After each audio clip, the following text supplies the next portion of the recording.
Hey, James Shee here with Tarpley Music in Fort Worth, Texas. We recently put out a video on the brand new Zildjian Alchem-E full electronic drum set.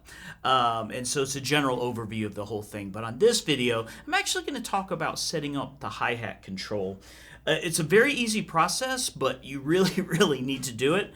And every time I boot up the kit, I've just redone the hi-hat control because, you know, I might be a little bit more lead foot that day or just might have different shoes or whatever it can be. The beauty of that is the calibration does matter that much. So first thing you want to do, obviously, is just make sure your hi-hat clutch itself is nice and tight and that it's holding your top cymbal because these cymbals do have 360-degree triggers, so it definitely matters. And so the first thing I'm going to do, of course, is go to my trigger. So that is the trigger setting over here. These are my drum triggers, so I'm going to switch to the cymbal page. And not hi-hat, that's the actual top cymbal, but the hi-hat control. And so what I'm going to do is this three-stop process. The first one is this gray one here, and it's calibrate. So what that wants to calibrate is the cymbals just sitting together. Okay, so just unlock it, boom, just let them sit together, hit calibrate. I've noticed it will be probably between somewhere 90 and 110, just depending on, you know, however they're sitting that particular time, and even what clutch you might be using. We're using the clutch. The clutch actually came with the cymbal pack in the Alchem-E kit. The next one is to set open. So get how open you want your setting to be for the cymbals, and then make sure it's nice and tight. And when you open that, I'm going to hit set open. And it's completed that. Now the next thing I'm going to do is I'm going to set the close. Now I've noticed over the course of doing this that when I'm pushing my foot down, I need to lay into it just a little bit. I don't need to overdo it or be really gentle, but just a nice, good firm. And I've noticed that's really helped my foot control and foot sound feel more comfortable. It's a little bit of a trial and error. Like I said, this is so quick. If it doesn't feel right, just go back and do it again until it feels right. But anyway, I'm going to push those together, and then I'll just hit set close there. So now what I've got is the calibration of them together when it's open and then when I'm closing it with my foot.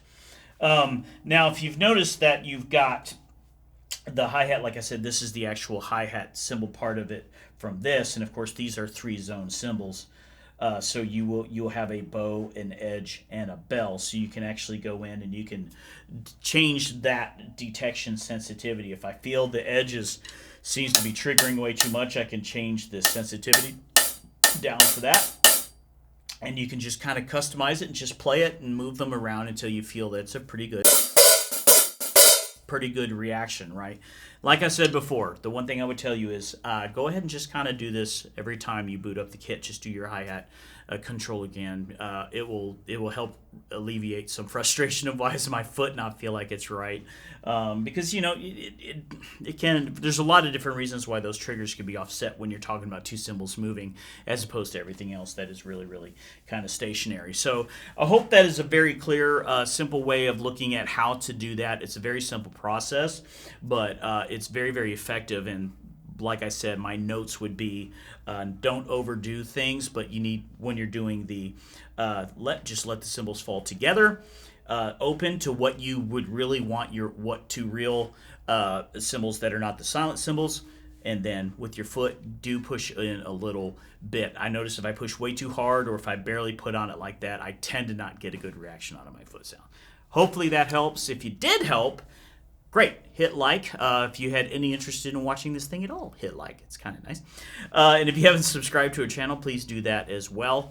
We are going to be doing, of course, more and more videos on this kit, as well as continuing all of our guitar and pedal and amp videos, as well as our PreSonus series. So please subscribe if you haven't yet, and we'd love to see you on the next one.